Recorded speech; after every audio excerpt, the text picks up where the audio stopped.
Hi guys, welcome back to the channel. If you're new, my name is Kyra, and if you're not new, my name is still Kyra, and we're here on our journey in beauty. Today I just thought I'd bring to you a quick little favorites video for the month of November. A couple days late, but it's been a while obviously since I've done one of these, and I wanted to share with you the products that I've been really enjoying in the last month. Starting with foundation, the number 7 Protect and Perfect all-in-one foundation.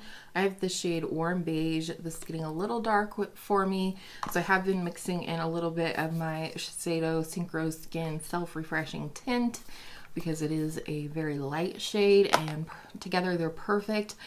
I was so surprised when I started using this again, to be honest, that it lasts so long on my more oily skin. Now granted, it is the colder months where I'm living, but I was really impressed with this, that I didn't look like a complete grease ball by the end of the day because it is very hydrating. It's great coverage in my opinion, and I'm really enjoying this one. So highly recommend. If you don't know, you can purchase number 7 products at Walgreens and at Target or on their direct sale website. For concealer, the one thing that I purchased for myself from the most recent Sephora sale was the full size of the Lancome Teint Idole concealer.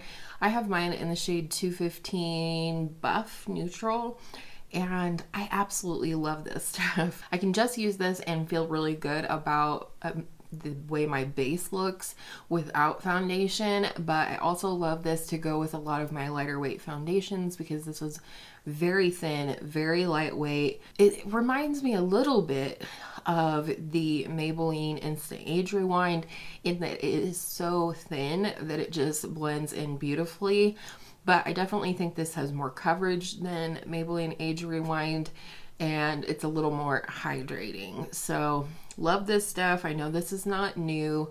I had a sample of this and I've used it up, so I bought the full size. For powder, I don't think I would ever have guessed that I would put this in a favorites video, and obviously the Givenchy Prism Libre powder will always reign supreme in my heart, but my heart doesn't let me use it every day. So I've been really loving the Maybelline Fit Me Loose powder. I have mine in the shade 10 Light Clair.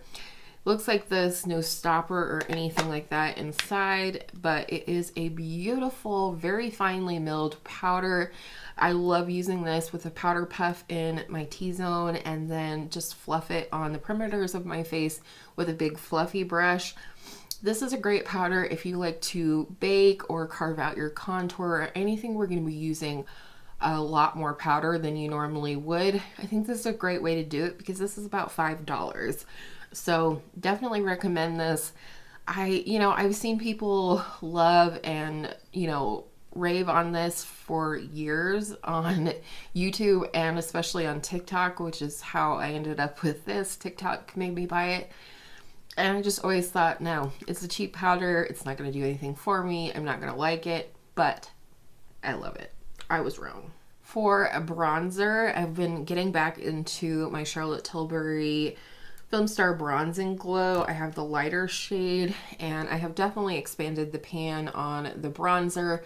I love both of the products in here. I definitely would like to see some pan in the new year in this highlighter shade, but this is just such a great bronzer shade for me as I'm losing my summer color.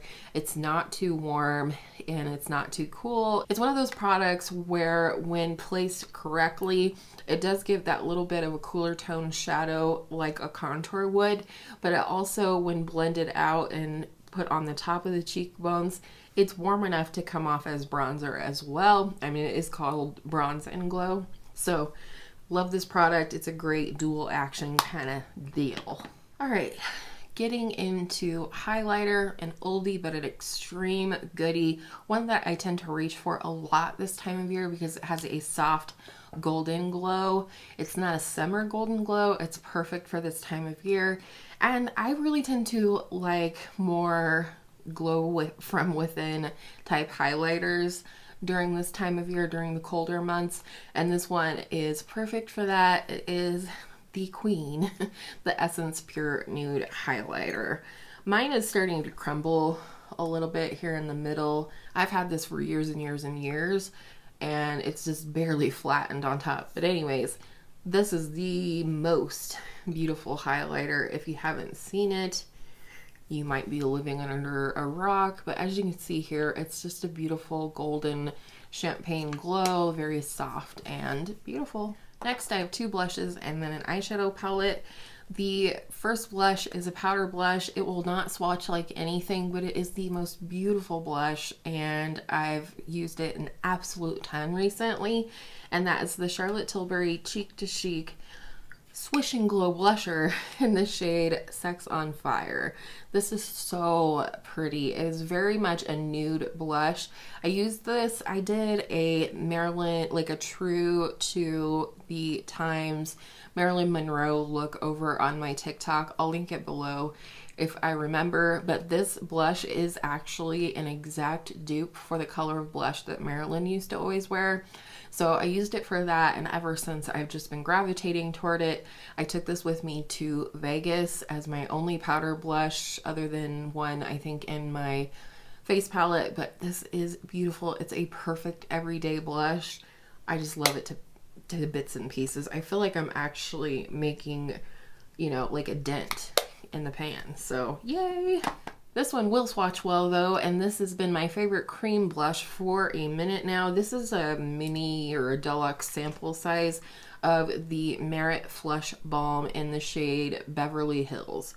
I absolutely love this blush, and I also took this one with me to Vegas. It's just a great everyday, goes with everything kind of blush. Leaves a little bit of a sheen on the cheeks. I do have a different shade of this on today. It's the shade Cheeky, but I really, really love this blush. I love the texture. I love how easily it blends out. It works beautiful over powder, which is actually how I prefer. I do all my powder products, and then I just put this on with a brush over top, and it adds that glow back into the cheeks that I absolutely love. And lastly, I know lots of people are talking about this right now, but I've used the absolute snot out of mine since I've had it, and that is the Makeup by Mario Ethereal Eyes palette. Again, I took this one with me to Vegas and used it almost every day for my makeup, whether it was, you know, quick and easy everyday type makeup, or when we went to the different shows that we went to. So if you're curious about my trip to Vegas, I do have a vlog over on my TikTok again. The mattes are just buttery and smooth. The sparkles have this just beautiful wet look to them on the eyes. And there's something unique about them in that if you just wear the sparkles on your eyes without much matte or other shadow at all, they're so gorgeous. It's just like something special happens when it's worn on just the bare eyelid. So if you haven't tried that and you have this palette, I definitely recommend it. Overall though, I will say this is a very soft palette, which is, you know, indicative of the title, you know, ethereal eyes. And I feel like overall Mario tends to err toward the soft things like soft sculpt shaping stick, soft sculpt or soft whatever blush sticks. But this is really beautiful. You're not going to get a ton of depth out of this. And if you want a little bit more depth, you're really going to have to build some things up. But I think this is a great everyday palette, as well as a palette that can work for night, holidays, and all of the things you might want to wear it for. So I do really love this palette. The only thing I will say about this new like metal packaging versus his old plastic packaging from the Master Mattes is that this, it doesn't get fingerprints on it like the Master Mattes, but it gets like scuff marks on it. I have it all on the outside of the packaging, and I don't know, I just don't love that. I don't know why he went with that packaging, but I mean, maybe so it feels a little bit more luxe, but when it gets all scratched and scuffed up, it doesn't feel very luxurious. So that's it. Those are my favorites for the month of November. How are you guys doing? I hope you're happy to see another video from me. I have no like definite plans about YouTube coming in the new year, but I do want to post from time to time. I miss you guys. Thinking of doing a get ready with me very soon, which I'll put up early over on my Patreon, and then upload later to YouTube. And just because 3 minutes over on TikTok is just not that much time to get ready, and I enjoy talking with you guys, so I would like to do some more of that here on YouTube. So I hope you're having happy holidays already, that you had a great Thanksgiving. Let me know down below, how are you doing on your Christmas shopping? And I hope you guys have a great day. Bye.